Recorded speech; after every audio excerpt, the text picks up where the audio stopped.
Alright, this is example 2b in section 4.4. So we're finding the exact roots of this quadratic equation here, and as you know by now, we're going to need the quadratic equation to do it. So we'll start right with that. And if you haven't memorized this equation yet, no big deal. By the time you're done with this, you will absolutely have it memorized, just by using it so much.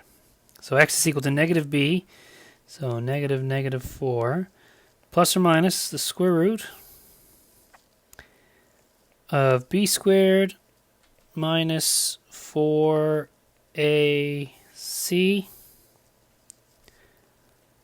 all divided by 2a.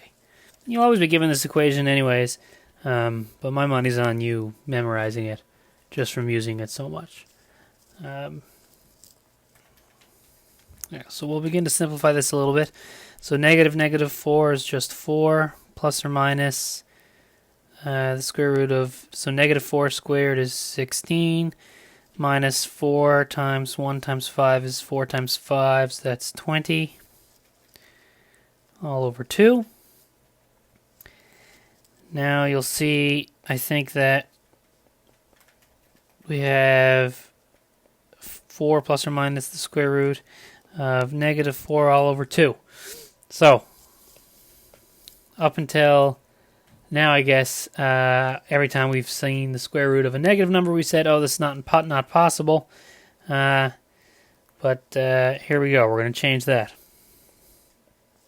So, note, inside the square root is a negative. So, inside the square root is a negative number.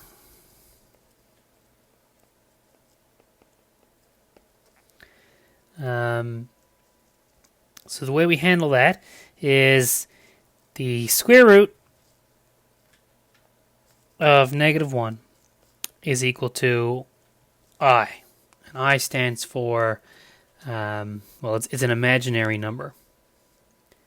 Okay, so really all you what you need to do to handle the square root of any negative number is, this is basically the square root of negative 1 times the square root of whatever the number is. In our example here we have 4,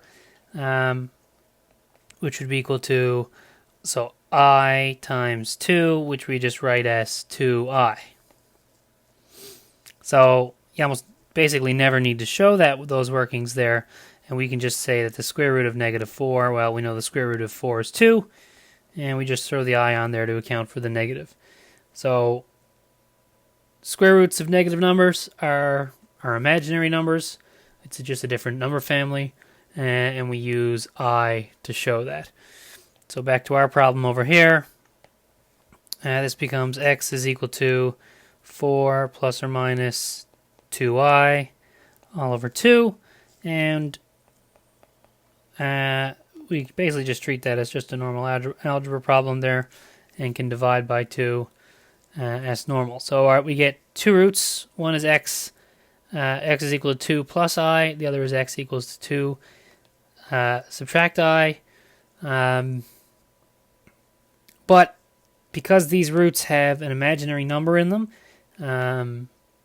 we just call them imaginary roots. And that corresponds to that there are no x-intercepts. So here, this is an important note. So there are two unequal